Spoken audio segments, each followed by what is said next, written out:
It is Thursday, and we are getting awfully close to the weekend. So, do you have huge plans for the weekend? Lots of excitement? Friday, Saturday, and Sunday?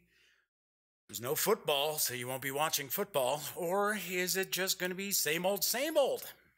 I don't know. I can't tell you. I'm not you. All I can tell you for certain is the Daily Dope is in the air.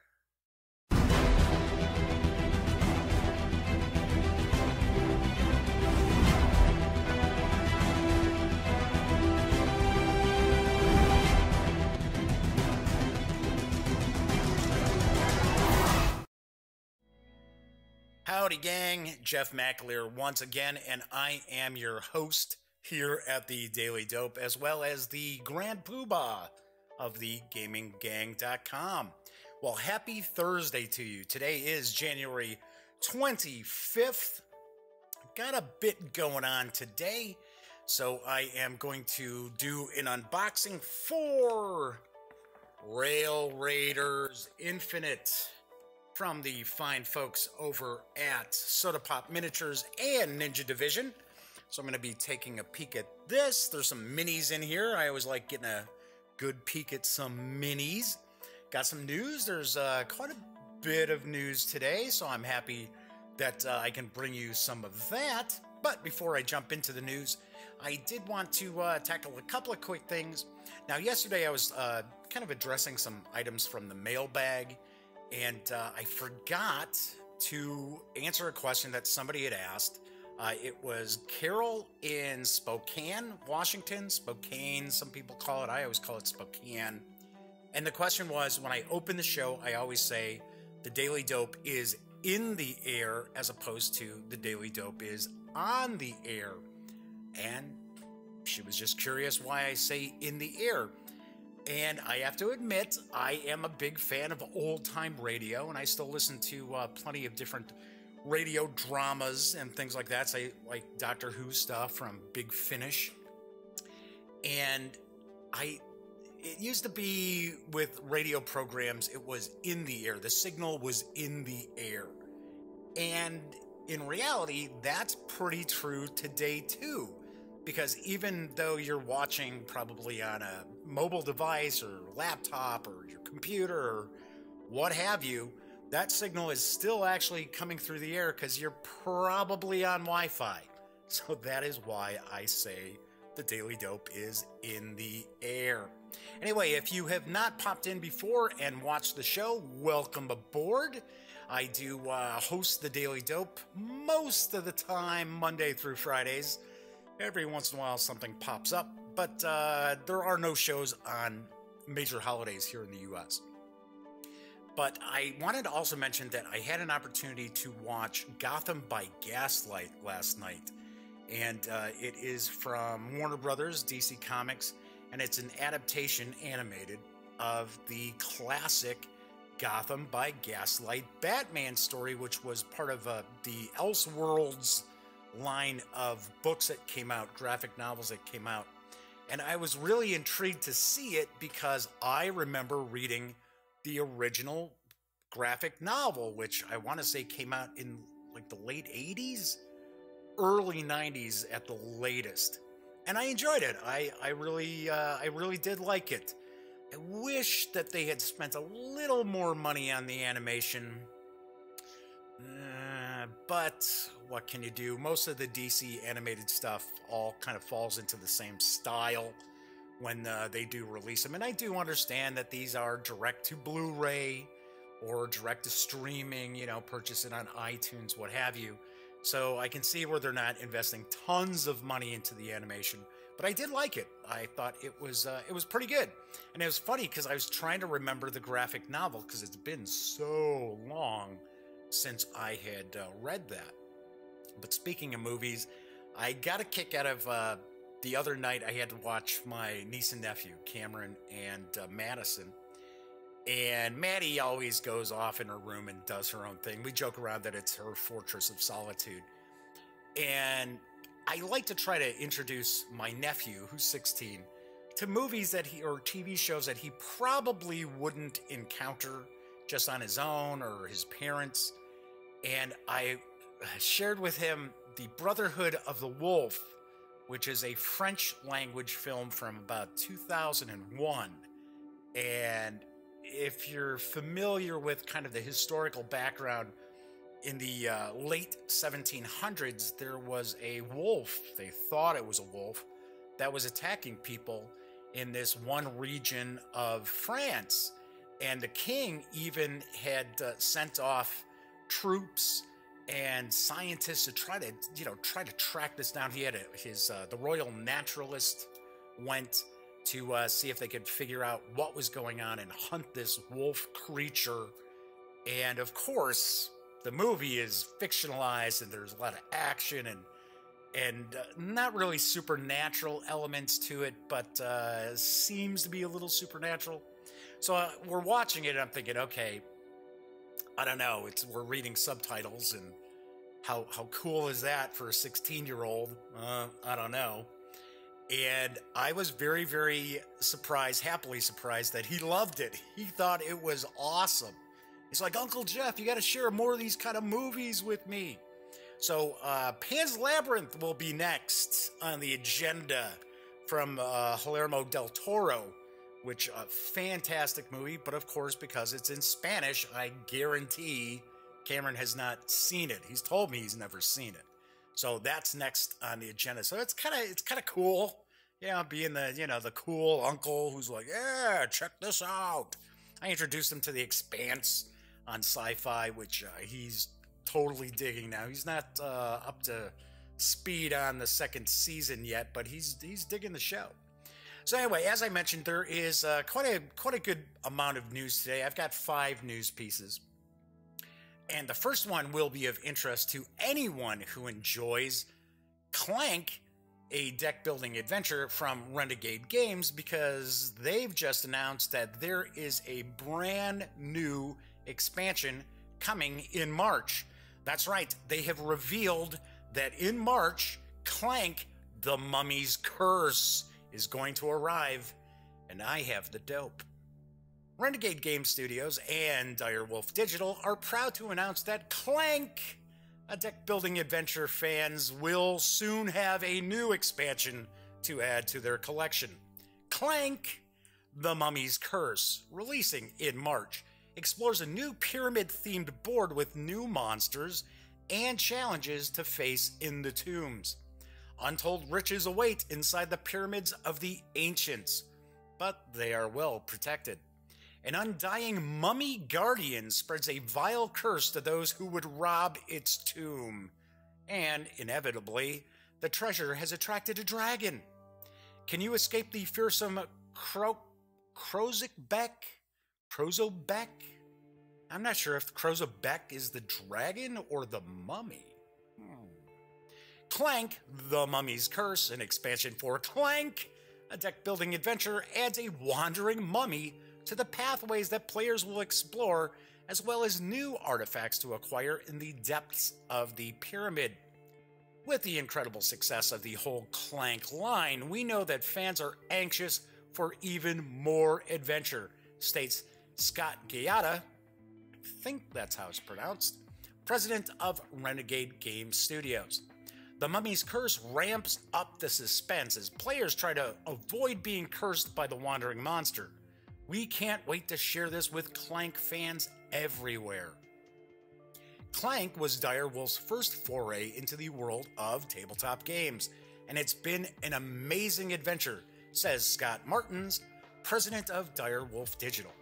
We've robbed a dragon's lair, dived deep underwater to recover shipwrecked riches, and even plundered an alien starship. Not a bad first year. Now, with the Mummy's Curse, we're embarking on a new adventure full of ancient treasures, deadly curses, and fearsome guardians. It's a lot of fun, and we can't wait to get it in front of players. Clank, the Mummy's Curse is for 2 to 4 adventurers, ages 12 and up. It'll play in about 30 to 60 minutes, and will carry an MSRP of $25 when it arrives in March. Of course, it is an expansion, so you will need Clank, a deck-building adventure core game, to be able to utilize the expansion. In other Renegade news, and I didn't prepare a little slideshow for it, Renegade and Hunter Books, or I should say, I believe it's Hunter's Books, have teamed up, and I guess Renegade is going to release the Hunter's Books series, and of course that's going to include Outbreak Undead as well as the follow-ups. It's the second edition that should be coming through Renegade, as well as some of the expansions that came out for Outbreak Undead. And I'll be the first to admit, I thought Outbreak Undead was very, very well done. I thought it was very cool. Had a lot of really interesting zombie apocalypse, I guess I would say wrinkles, mechanics, because the reality is, honestly, you and I in a zombie apocalypse are probably Zed Chow, even though most people are like, oh no, I would definitely not. According to everybody, they would all survive a zombie apocalypse, so it couldn't be a zombie apocalypse. You have, 2-3 zombies saying, hey, come on, somebody, we need to feast. Anyway, the one knock that I had about the original edition was the presentation. And I do understand that the whole philosophy was that it was supposed to be sketches from survivors and things like that. And it was just, it was an ugly book. It really was an ugly book. Now, I have not seen the second edition, but I do know that they were trying to go more in tune with what people expect from a role-playing book as far as the artwork and layout and presentation. Anywho, so I am going to be interested to see how the partnership with Renegade and Hunter's Books goes. It's going to be pretty cool to see Outbreak get much, much more coverage, more exposure, because like I said, it's a cool system. Just the presentation of the first edition, I wasn't keen on. Some people dug it. Anyway, so you say you like food? Well, okay, I assume you have to like food, because if you didn't, you wouldn't have the energy to actually be sitting here watching this. So let me put it this way. Do you like food trucks? Because there is a new game that is coming out. It had a very, very successful Kickstarter run, and it's from Daily Magic Games, and it looks pretty interesting, and I've got the dope. Food Truck Champion is a game in which each person plays the owner of a new food truck out to make a name for itself. You will hire staff, cook food, thus being a food truck, right? And please customers to earn awards and popularity. At the end of the day, the food truck with the most popularity wins. FTC uses a lead-follow action system that focuses on the different aspects of running a food truck. And as you hear, Pinky is in fine form today. I don't know what's the matter, Pinky. What are you complaining about? Yes, I'm talking to you. She was just, wow. I know, do you think I was talking to you or talking to the audience? Maybe I'm talking to both. Anyway, driver action gives you access to the market to acquire ingredients to store in your fridge. Cashier actions give you access to an assortment of customer orders ready to be prepared and served up. Prep cook actions allow you to move ingredients in your fridge to the customer orders. Executive chef action allows you to play ingredients directly from your hand to a customer order. And manager actions gives you access to the labor pool to hire additional drivers, cashiers, cooks, and chefs to make your future actions more effective. As owners of the food truck, you have a special wild card that you can take into your hand, allowing you to act in any capacity when the need arises. At the start of the game, each food truck has a small fridge, a narrow plating area, and limited room for staff. Each completed order gives you a popularity token worth victory points, and it allows you to expand one of the areas of your truck, or even expand the card limit of your hand. At certain points in the game, judges will review the orders you've completed and allow you to move certain cards into your awards area. giving you bonus victory points for each set of awards you complete. When a certain number of popularity tokens have been claimed, the game ends and the food truck with the most victory points is declared the Food Truck Champion! Yay! I do actually have a short video, it's a little over a minute, that was from the Food Truck Champion Kickstarter that Daily Magic Games had successfully pulled off. I think they pulled in, off the top of my head, I think it was about $52,000. So they did really do well, because I don't think their goal was very high. I think it was maybe 15,000. But I do want to share a quick video with you so you can get a better look at what Food Truck Champion looks like.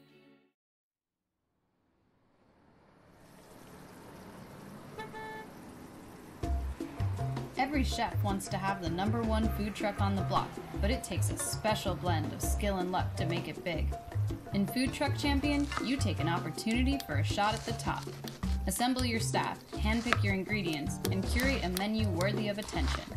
Take turns leading the action, follow another chef's triumph, or do market research to stay ahead of the competition.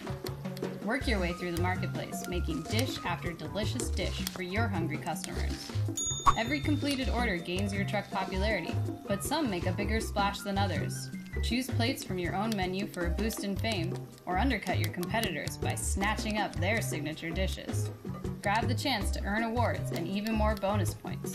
Before you know it, you could be the next Food Truck Champion.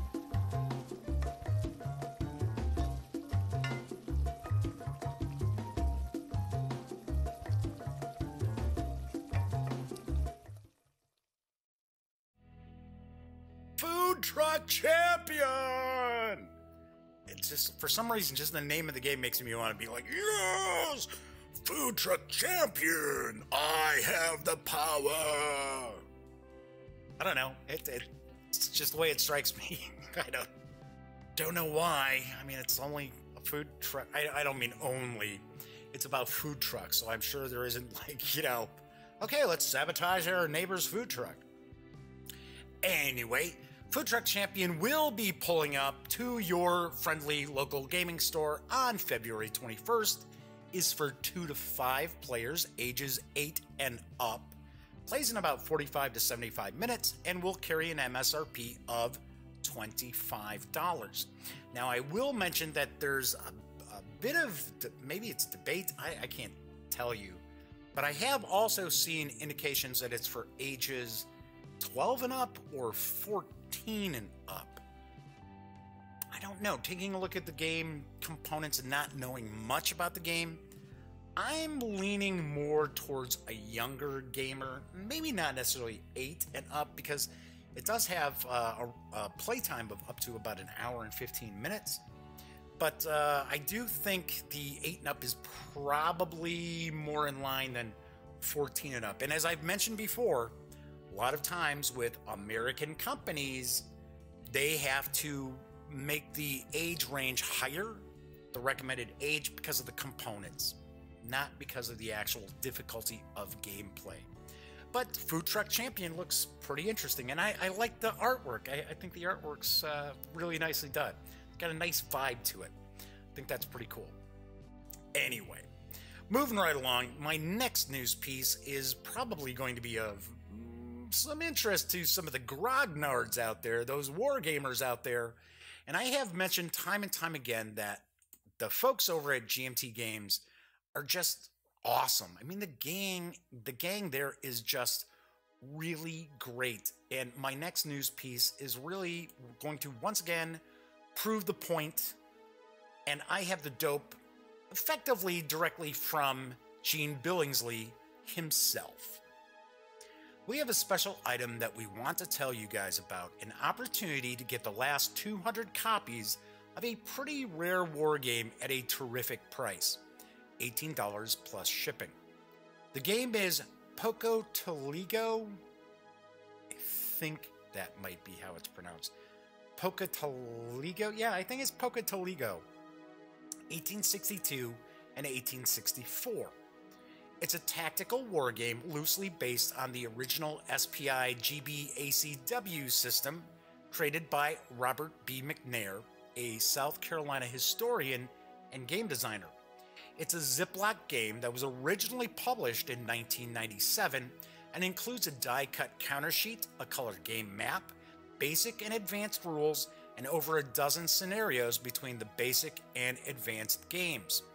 I think it's worth the price for the included historical booklet alone, as I knew nothing about these two battles, Pocotaligo and Taliphany Crossroads.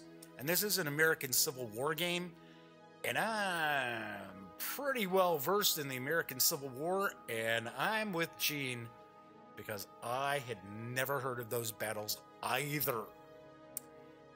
Anyway, this is a collector's item of sorts.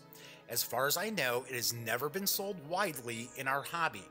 Mostly, it was sold through local South Carolina museums and on eBay in very limited numbers.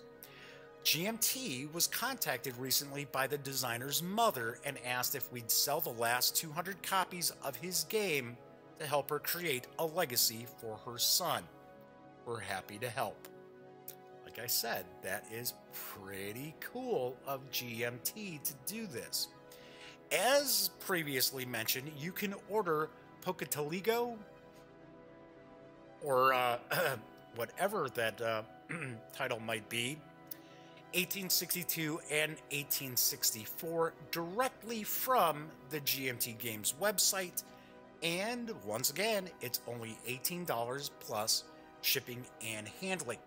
Now, if you'd like to learn more about this game, GMT did set up a Board Game Geek page for it. And I would have actually shared the cover of the game, but the only image I could find is really little, and it would look terrible on screen. So I'm just kind of sharing a shot of some of the counters as well as the basic rules. So yeah, I thought that was really neat that GMT said, yeah, we'll do this for you. So very, very nicely done. And as I always say, the gang at GMT they're the best. I mean, they really are. You would be hard pressed to find cooler, nicer people in the hobby, regardless of genre, than the gang over at GMT. So kudos to them. All right, so it is Thursday, and I like talking about RPGs on Thursdays. So I've got a couple of role-playing game news pieces I'd like to share. And the first is from my good pals over across the pond at Cubicle 7 Entertainment. That's right, because there is a new supplement on the horizon for Adventures in Middle-earth, and it's the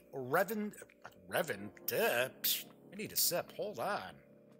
If I can't pronounce this, I've got real problems.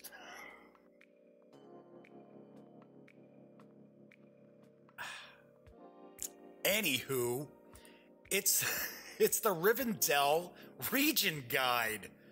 Duh. Unbelievable. Unbelievable, Jeff. Anyway, care to guess who's got the dope on this? Yeah, yours truly.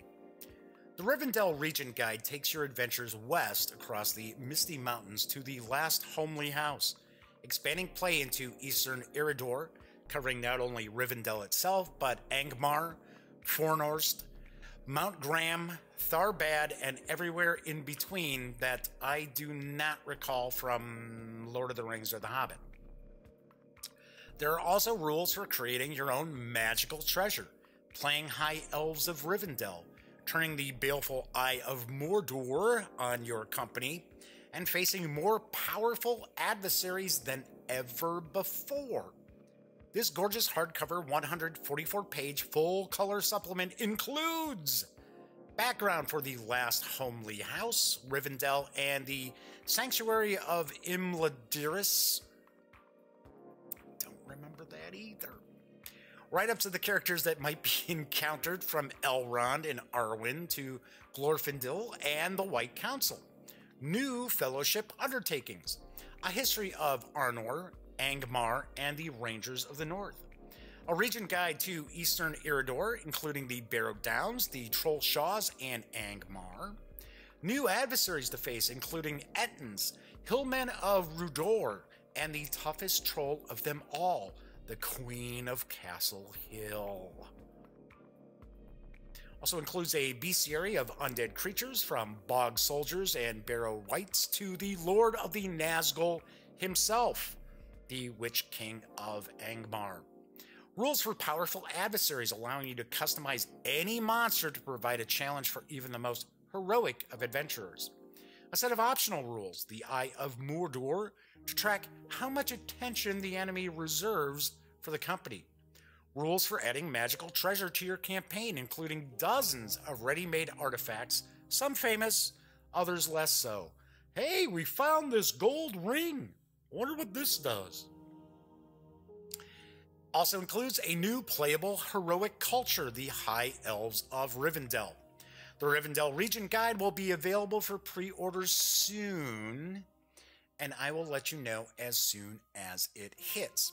Now, I will point out that many of the images that I'm sharing right now actually do come, except for the cover, come from the Rivendell supplement for the One Ring.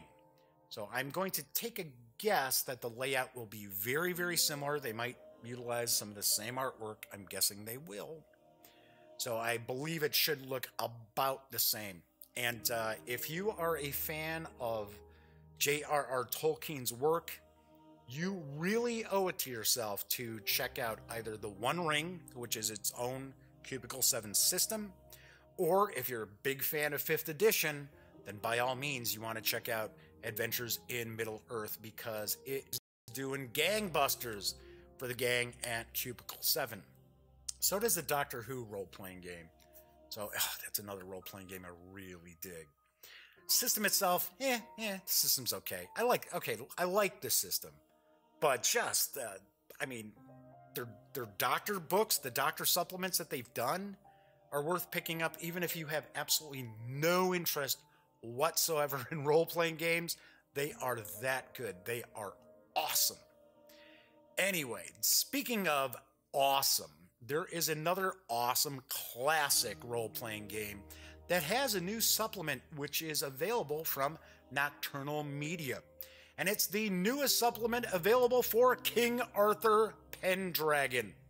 And it's available at Drive-Thru RPG. And this time out, the subject is actually one of the most important social events which take place all across the realm. Feasts. Here's the dope.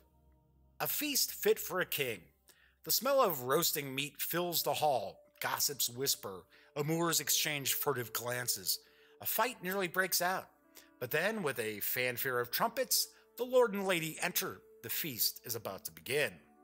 The Book of Feasts and the companion Feast deck bring a new format in the form of a mini-game that elevates feasts to the same level as tournaments and battles and befits the biggest social events of the year.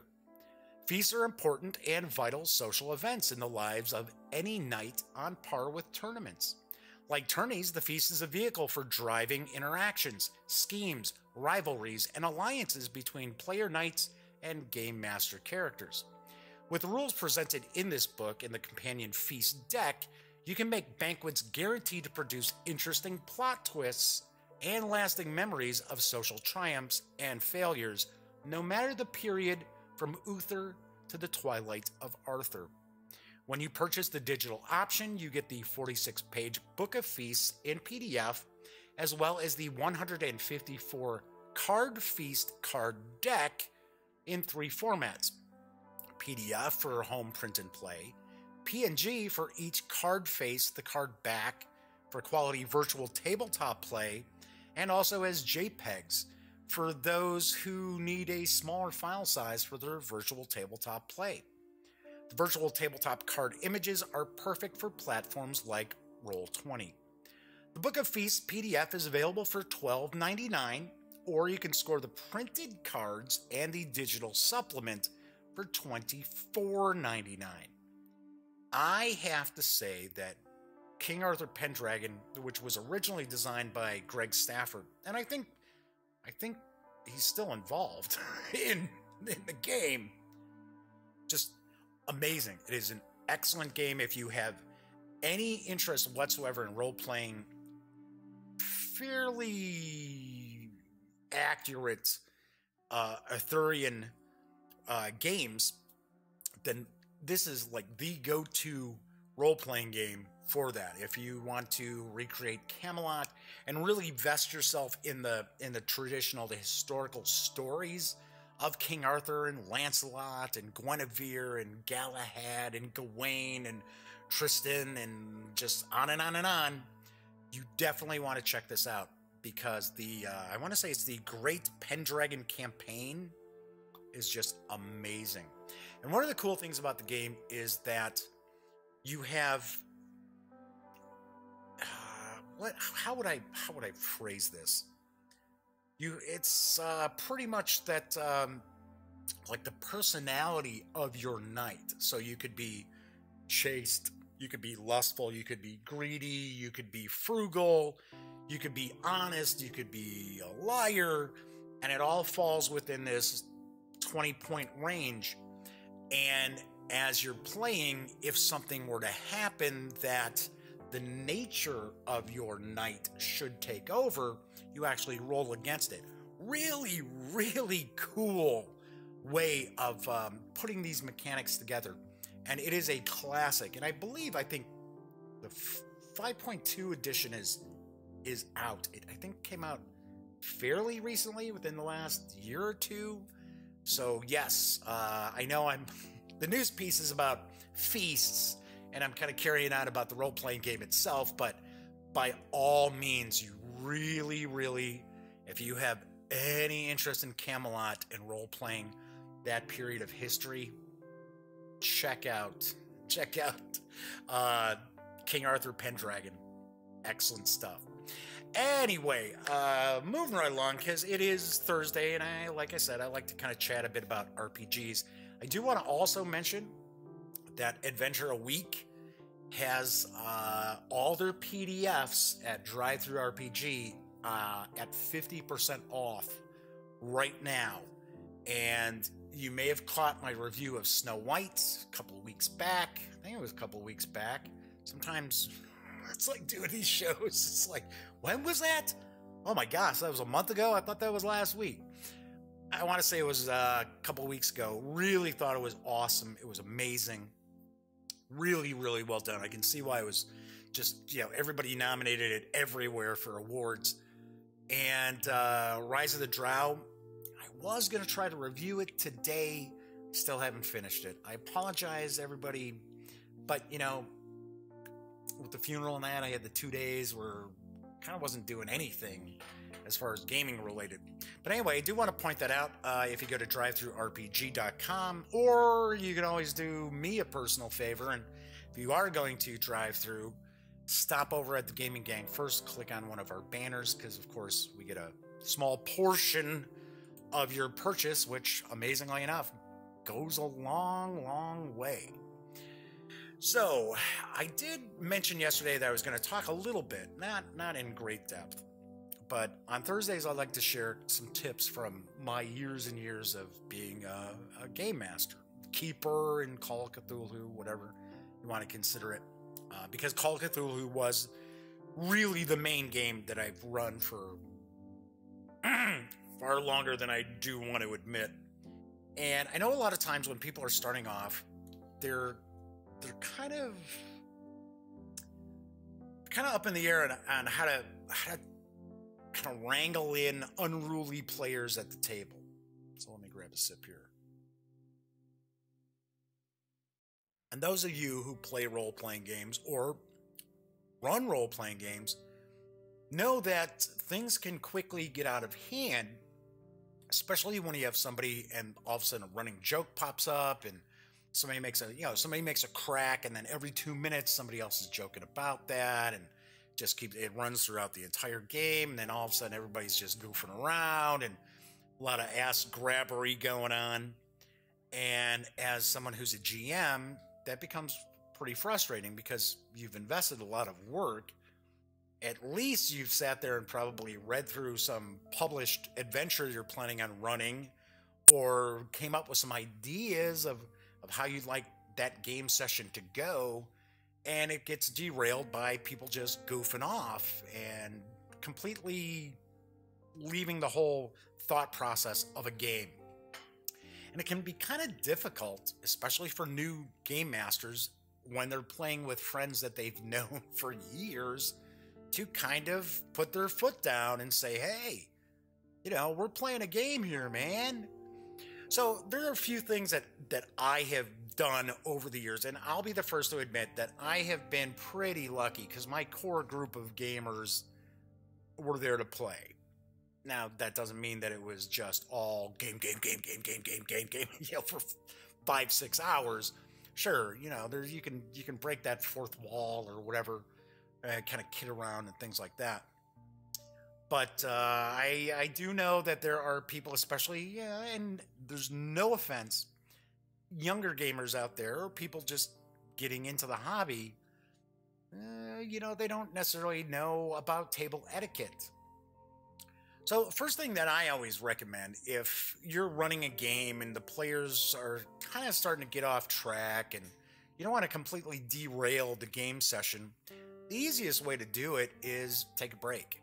Just say, hey, you know what? I'm going to give you guys a few minutes. Just, get it out of your systems and, kid around, do whatever you need to do. I'm going to go to the bathroom or go step outside for a minute or do whatever, just to kind of, not necessarily to call people out and, hey, you're being a jerk, you're being goofballs, whatever, but more along the lines of, hey, you know what? I want to keep control of this situation without being a jerk and telling people to shut up and things like that. So the first thing is just take a quick break. A lot of times that'll work. A lot of times that is going to work very nicely, and you'll be surprised how quickly most people will, get back on track as far as playing a game. If that doesn't work, then what I can also recommend is, because there's usually the instigator at the table, and sometimes you'll have a rules lawyer at the table. They're not as bad as somebody who's going to be, constantly, oh, hey, did you see that thing on TV last night? So one of the easiest ways to handle someone like that is next time you get into some sort of confrontational situation or combat situation, make sure they're knocked unconscious. I'm not a firm believer in, party kills, total party kills, or, just knocking players off left and right. I was never one of these kind of dungeon masters or game masters who was like, oh, it's me versus the players, which that is old school. That is how it used to be. It's never been my style. But a good way to kind of shut down someone who's trying to usurp your authority at the table is to have them knocked unconscious. And then you just keep running the game. And the funny thing is they'll continually try to chime in about what's going on in the game, and you just say, hey, you know what? You're unconscious. You can't say anything. You can't chime in. You can't vote on what the group is going to do because you're unconscious or on the verge of death. That's another one you can toss out there pretty well. That usually brings people in line because they came to play a game, and now they're sitting there just watching everybody else. And usually that'll kind of zip their lips a little bit. One thing I also have to point out is that sometimes when you have players who become unruly or just aren't focused on the game, it's not their fault, it's the game master's fault. And this can be pretty tricky too, because a lot of times, especially when you're just starting off running games, it's kind of tough to take a hard look in the mirror at how you're running your game. Are you involving yourself in a lot of downtime? Nothing kills a game more than somebody stopping and saying, oh, hey, you know what? I need to look this rule up. And then everybody around the table is sitting there waiting as the game master goes paging through a rule book. Even worse sometimes with PDFs that aren't bookmarked properly. Lots of luck finding something in a 400-page PDF. Never fails. That will quickly lead to your players just saying, hey, you know what, I'm tired of sitting here waiting, and then they just start, hey, I saw this movie last week, hey, did you read the latest comic book, and so on and so forth. And yeah, you're pretty much done. So my advice there, and I've given this piece of advice many, many times, is don't worry about the rules. Fudge it if you have to. Keep the game moving along. Try to keep things moving at a steady pace. If things are happening, if your players are entertained, they are not going to suddenly go off on a tangent about something else. Okay, maybe you know somebody who will, but the vast majority will not, because they're being entertained and they want to see what's going to happen next. Oh, wow, what's around this next corner? Or what did we discover in that tomb? All those kind of things they want to know. Then you've got them reeled in. When you have to sit there and every time, oh my gosh, okay, you're going to grapple with this guy? Yes, the grappling rules is just an old inside joke. But when you just completely deflate the adventure by spending 20 minutes, 30 minutes out of, say, 4 hours, 3 hours, trying to find rules and that, things are not going to go well. And your players probably will not be knocking your door down to play again, or at least not to play again in something that you run. So yes, fudge the rules, make it up, flip a coin if you have to. It doesn't matter. It's all about keeping things moving along, just at a steady pace so everybody stays involved. So that is really the whole key to kind of wrangling in players who go off track or just become unruly or goofing off and things like that. It's because they're not being entertained. They don't feel like, oh, wow, you know, I like Joe or I like Jane, but they stink as a GM. That does happen. So as long as you keep things moving along, keep things interesting, don't bog yourself down in the rules, you should be all right. Does that mean that there aren't people that you can try all these little tips and they're still going to be a pain in your rear end every time you play? They do exist. And if it gets to that point, if you just find that everybody else around the table is focused, they're having a good time, and then there's that one player who just can't seem to go with the group. I'll give you a great example. Elliot Miller, my best friend over at voiceofe.com, his nephew Paul, when I started running Call of Cthulhu, he was a bit younger than the rest of us. So I think he was about 12 when he started playing, maybe 13. I think he was about 12. So Paul was famous for, we got this adventure going on, and then Paul had to have his own little mini adventure. I don't know what it was. It just had the focus, the spotlight had to be on him for just a period of time during each game. Otherwise, he got kind of cranky and he was kind of unruly. And I would just roll with it. I would just go, okay, you know, we're going to be playing for a few hours here. I will indulge Paul on his flights of fancy, I should say, which usually did not end well for Paul through his own decision making. And I just would like, okay, that's fine. We can spend 5-10 minutes doing this and then get back into what everybody else wants to experience and enjoy. So sometimes you got to do that. You kind of, all right, I'll indulge one person. But if you do have somebody who just, whatever you're playing, whoever's running it, they're always just a complete pain, and they're always at odds, at loggerheads with other players, hate to say it, don't invite them. It's just, don't allow one person to sit at your table and ruin the experience for everybody else, especially when you're the game master, because you are investing time and energy that the players do not. And you're hoping to provide a fun evening or fun afternoon for your friends. Don't allow one person to ruin that. So that's a worst case scenario, is just don't invite them for RPG night. Maybe they're great playing board games and other stuff, but role-playing games just aren't their thing. don't feel bad about not inviting him. Anyway, so I just wanted to float that out there a little bit because I know I have had quite a few people ask me over the years, what do you do when you can't control the table? And for one, if you have a really, really difficult time trying to get people to focus on the game, it's possible you're running the wrong game, or being a game master may not be for you. But usually it's just that the players don't feel invested enough, that they're not being engaged enough in the game. So anyway, so that is my little RPG tip for the week. Probably went on and rambled a bit more than I wanted to, but it is what it is. We're just sitting around chatting about games. Come on.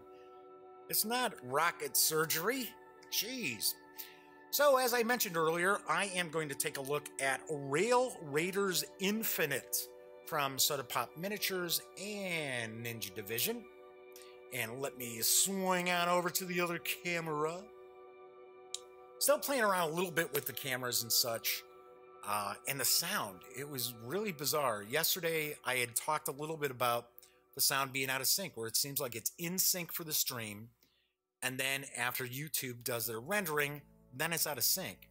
That was the same thing yesterday. I had actually streamed for a few minutes privately so I could see, okay, and I let it render and everything else. Looked like it was perfectly in sync. Then did the stream. Then, of course, do the stream about an hour, renders it, and it was off a little bit by about a half a second. So I keep thinking I've got this nipped in the bud, and I turn around and the sound is out of sync. Now, I did the same thing today. Tested out the stream, everything's in sync, so we'll have to see how this winds up. All right, so Rail Raiders Infinite is a miniatures game. I believe it's a self-contained miniatures game, so you're not going to actually be running out there buying tons and tons of minis. And as you can see, there are some miniatures in the little window here, kind of displaying them, and of course you'll get a better look. So, Rail Raiders Infinite is train-hopping, laser-blasting, loot-stealing action. It's an all-out battle for the biggest haul of double dollars as players raid the Interstellar Express in Rail Raiders Infinite.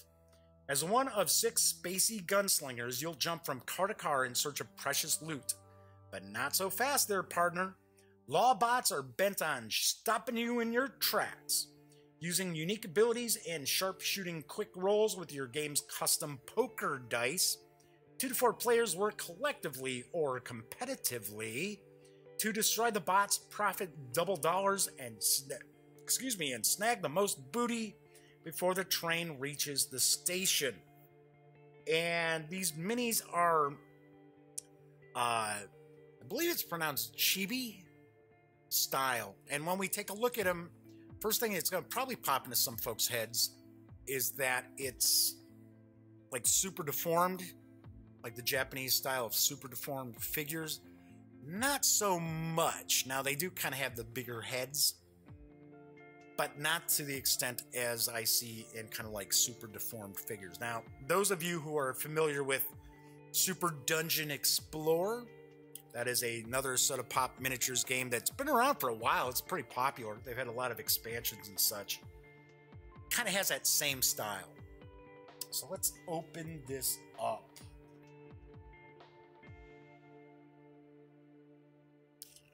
Righty.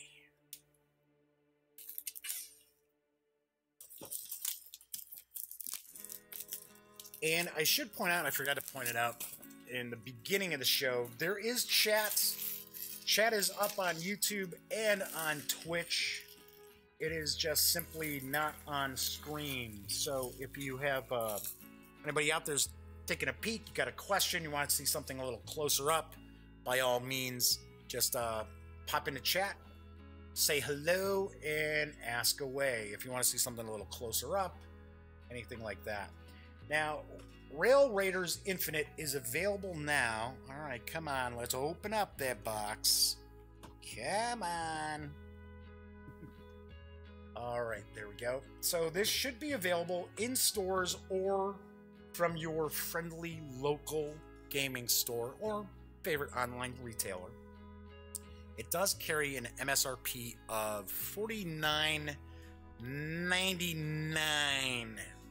It's either 99 or 95. So we've got the rules, so let's take a look at the rules here. Train hopping, laser blasting, loot stealing action. It's got table of contents. There's the cover art from the box. It's talking about the Interstellar Express, Birth of the Lawbots, a little bit of the artwork there, Life of an Outlaw, Banditry in Space. Then we take a look at the components. So we're looking at, looks like the blue miniatures are the Lawbots of various types. Looks like we've got, those are the train cars. And then these are the character miniatures. There's a dealer token, some counters, money, money, money. All right, Raider stat cards, High Noon cards, Long Arm of the Law cards, loot cards, and player reference cards. Just going to talk about the general concepts. All right, so there's the poker dice they're talking about. So you're going to be rolling to try to create a poker hand, is my guess.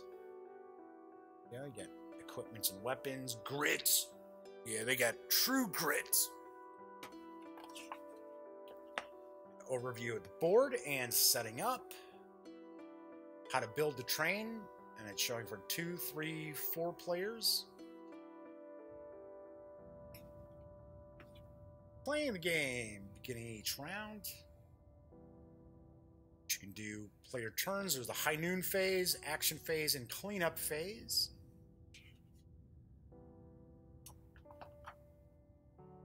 And ending the game.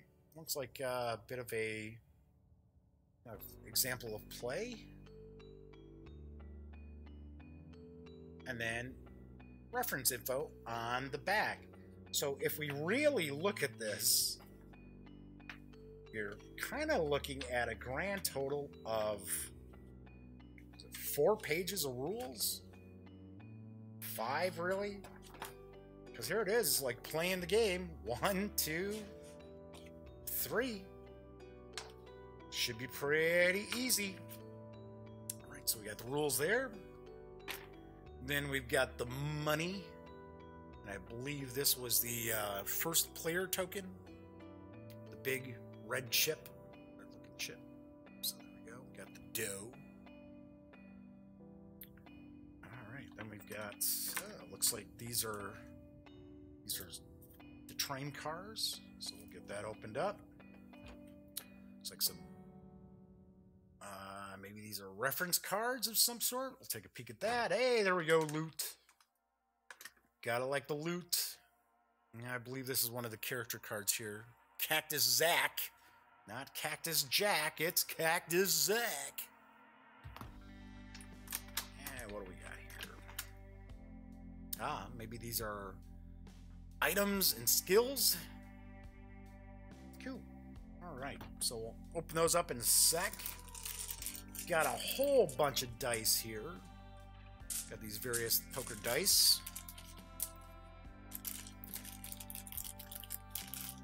And they are cut. They're not painted on. Looks like we go from 9 to an ace. Yeah, looks like it. Yep, we certainly do. So from 9 to an ace on these dice. Quite a few of these. Gosh. I take a guess maybe there's 16 or so. Maybe a little more than that. That's cool. Especially in games like this. It's always good to have a bunch of dice.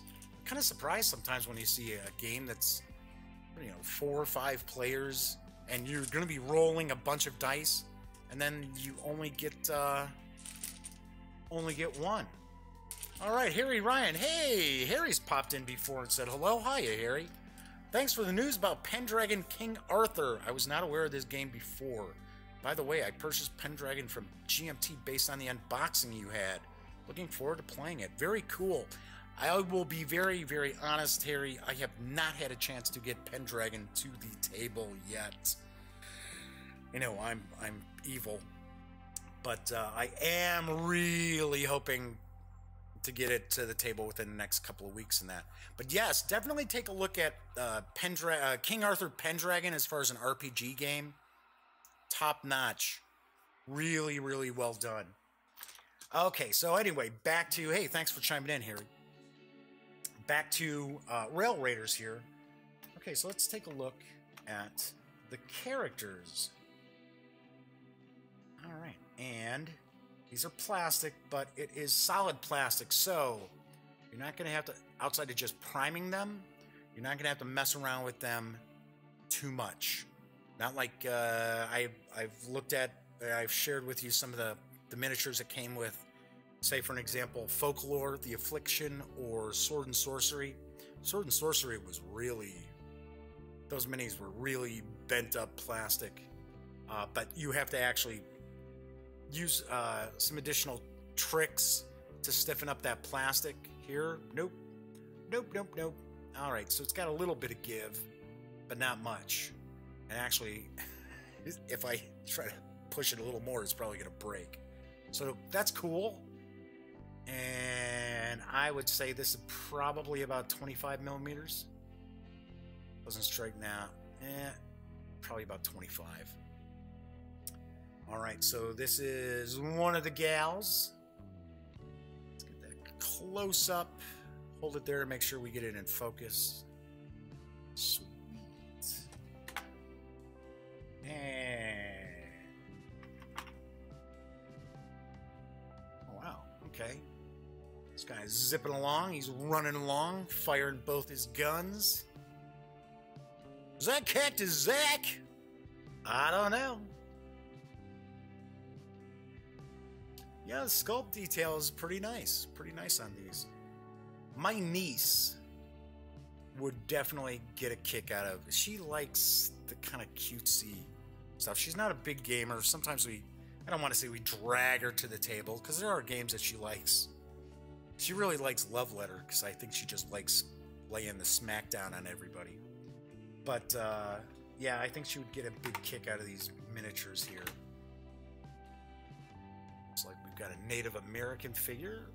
Let's see if we can get rid of that shadow there. There we go. That's a little better.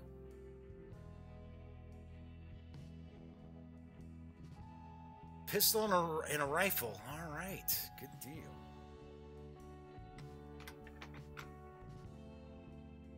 And another male character here. Different sculpts.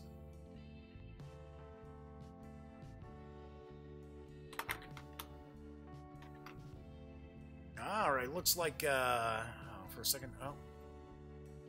So she has, looks like a pistol and a fan in her hand. Like, oh my. Maybe they're cards. Maybe, is it a hand of cards? Might be a hand of cards, but I don't know. It looks more like a little fan. It's kind of funny. And then, it looks like we've got this guy down here. Kind of off to the side, wearing his bowler cap. Ho ho ho, Mr. Fancy Dan. All right, little Bat Masterson action there. Nice. Okay, and it looks like we've got a variety of sculpts. Some of these look similar, so I think one's like a marshal, one's like sheriff's. As I was taking kind of a peek at those rules, we're showing that there's different types of law bots. Got this one here. We got this one here. Cool. We got a different sculpt here. Might be 4 sculpts. Kind of looks like there might be.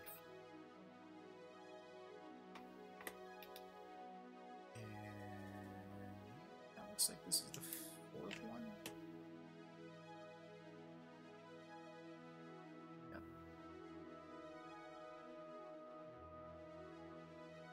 Damn you, lawbot. You dirty lawbots aren't gonna get me. Okay, so let's put these, hopefully they're close to where they were. Who was the guy with the bowler? What was the little bowler? Because he was down here. Okay.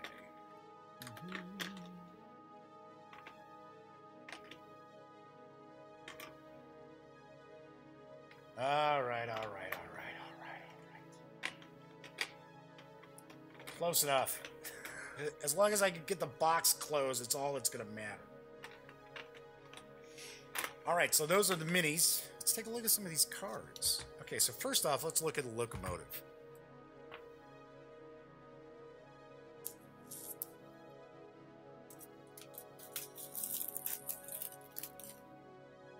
Okay, so these are pretty good cardstock, pretty thick. So dual-sided, so that's the interior, no doubt. So that's a locomotive, passenger car. I believe you can actually be climbing on top of the train. And then, of course, you can get inside. So we've got the passenger car, got another passenger car. Looks like the artwork's the same. And these are broken into, looks like a kind of a grid for movement. A square grid. And then it looks like amount of treasure cards, and there's another card that's got that background on it, that card back. Then we've got sleeper car, stock car, and I'm not talking NASCAR, folks, it's stock car, dining car, oh yeah, the safe, stab in the dark, that's the caboose. Okay, there's the caboose. So I would take a guess that you've got the locomotive and you've got the caboose, and all the other cars are going to be randomly selected and dropped down so that your characters don't know what each of these cars contains until they enter it. Oh, these are high-class sleepers. So then this one's a little different. It seems there's some duplicates of the sleeper cars, dining car. Cool. All right, so that is that. Okay, let's see what we got as far as these loot cards. I think there's a few decks that are in here.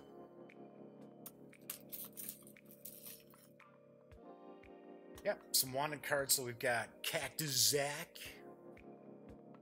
I'll be your Huckleberry. Josie Oakley. Pearl Heart. It is a fan. Look at that. Oh, goodness. Let me shoot you. Tazak Geronimo? Huh. Okay. And the kid. Looks like they each have... Yep. They each have a little skill. Or special ability that's on the card. Other than that, I don't see really probably any difference outside, of course, the sculpt. So, yeah, so they each have. That's cool. Okay, so we've got loot. Let's get the loot over here. All right, so the high noon card. So this is where it looks like the first thing in your turn is you play either high noon cards or a high noon card. So you got both barrels, crossfire. It says until the end of your turn, if there's another raider on the same car, roll one additional die in fights. Daring acrobatics, yes. Dead Man's Hand, aces and eights, baby. Joker's Wild. Fan the Hammer. You gonna slap iron or just stand there and bleed? Isn't that from Tombstone? I would say that's from Tombstone. Hands up. All right. Redlining the engines. Okay. Hot Flying Lead, Infamous. Yeah, there's a bunch of different cards. Law and Order.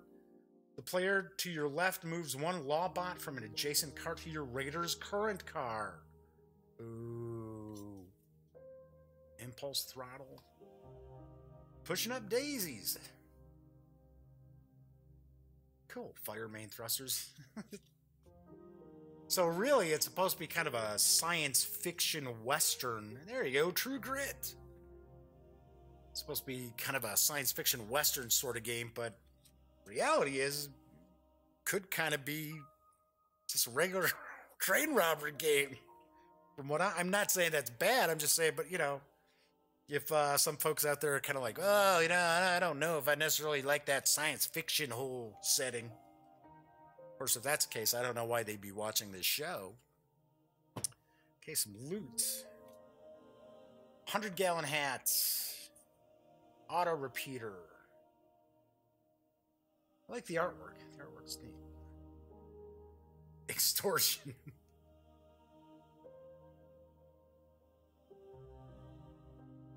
Well, these are all identical like that. Okay, fancy two-shot. So you can have different items, different equipment. Looks like we're going to have more loot in one of these decks too, so.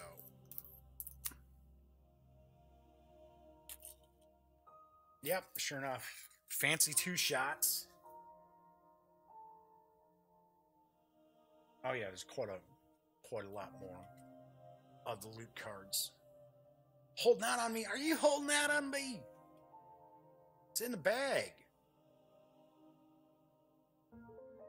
Kinetic deflector, larceny. So it looks as if you have a pretty good chance of machine rifle. Drawing loot that's going to, okay, I guess I would say, it looks like you have a pretty good chance if there's like certain pieces of loot that you're hoping to find, because there are quite a few duplicates of each kind of item, that you shouldn't have too hard a time. Like in some games, you might have a character that you're looking to find a particular item that is really helpful for that character, but there's only one item in the whole deck. So, all right, so these were the High Noon. Now these are the cards.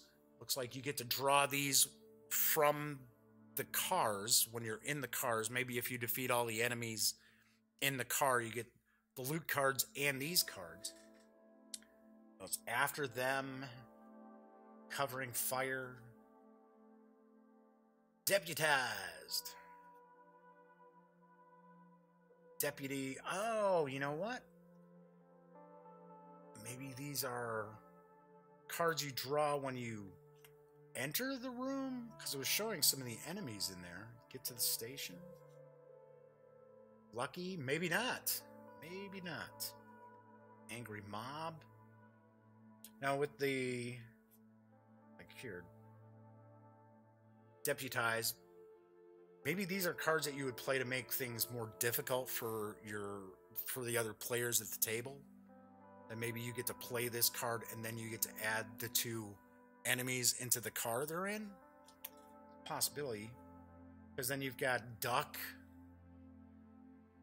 get to the station, lucky, the angry mob. Yeah, see, then there's Marshall. Posse up. Yeah, I'm not sure how you actually draw these cards, what you're doing as far as utilizing these cards. But then again, it's an unboxing, folks. I don't really know a whole lot about this game. Right, and then we got one more deck. It looks like these might be reference cards to try to kind of tell you what each of the enemies do. Might actually be some extra cards for the other decks in here too. So, yep. Okay, so these must be the kind of player reference cards. Each of the players is going to get one of these. So on this side, it's showing the law bots, different kinds of law bots. And then it's showing the hand rank for those who are not familiar with poker. 1, 2, 3, 4 of those. Figured that. This is for 2 to 4 players. Then it looks like, yeah, we got more cards to that deck. Yep. Protect the locomotive. Reinforcements. Security contract. This does look like this might be pretty interesting. Not that I was assuming that it wouldn't be, but yeah. I do like the fact that, from what I saw, it allows you to play either competitively or you can work cooperatively. So that probably is a big selling point for a lot of people, because there are gamers out there who just don't dig confrontation in their games, which I don't understand why. As long as you're playing with the correct people, it's just a game. Nobody should get it all bent out of shape, but it happens. Right, so we've got the various decks of cards. Let's pop these in here. Oh, and they're deep enough where I don't have to really sit there evening the stacks out. We've got the minis, and yeah, I think this is there we go. It's like a puzzle. So we've got that. Then we've got the various different cars to the Express. So we've got that. And then we've got all the tokens. We've got a slew of dice. And also the rule book. And that is what we find when we take everything from Rail Raiders Infinite outside the box. Very nice. I will have a review of this soon. I should be playing some games with the niece and nephew, or at least Cameron and some of his friends this weekend. I know they really want to play some Fletcher Pratts. So, yeah, I got them hooked on that. But anyway, I'm hoping to, I should be able to get at least a couple of non-Fletcher Pratt games in with part of the gang this weekend. So I'm hoping maybe to have a review of this sometime next week. So that would be cool. Now, I do also have 3 other games that the fine folks over at Ninja Division sent along for me to review. So I will be unboxing as I'm trying to put the cover on the hobby knife, because I don't need to sit here and talking and all of a sudden have it sticking out of my arm. Anyway, but yeah, so I should have the Agents, Tokyo Ghoul, and Dance of the Fireflies. There we go. I'll have unboxings of those. I'll probably have 2 of them unboxed next week. So, on tomorrow's show, I will be reviewing Capital City from Calliope Games. It is Friday, so it's going to be Family Fun Friday. I just want to sit there and be like, take me down to Capital City where the critters work hard and the sand is gritty. Yeah, probably not. Anyway, so I will have a review of Capital City tomorrow, plus the latest news. And I just want to say thanks so much for joining me once again. I always appreciate when people pop in, either watching live or if they check the show out after the fact over on Twitch or YouTube. And if you do dig the Daily Dope, then by all means, give it a thumbs up or follow us on Twitter or subscribe on YouTube. Certainly do appreciate it. Now, when you aren't watching the Daily Dope, be sure to head on over to thegaminggang.com for the latest in gaming news, reviews, comics, movies, TV. You know the drill. Get your geek on at thegaminggang.com. And once again, I am Jeff McAleer. I will be back tomorrow. So until then, enjoy your Thursday.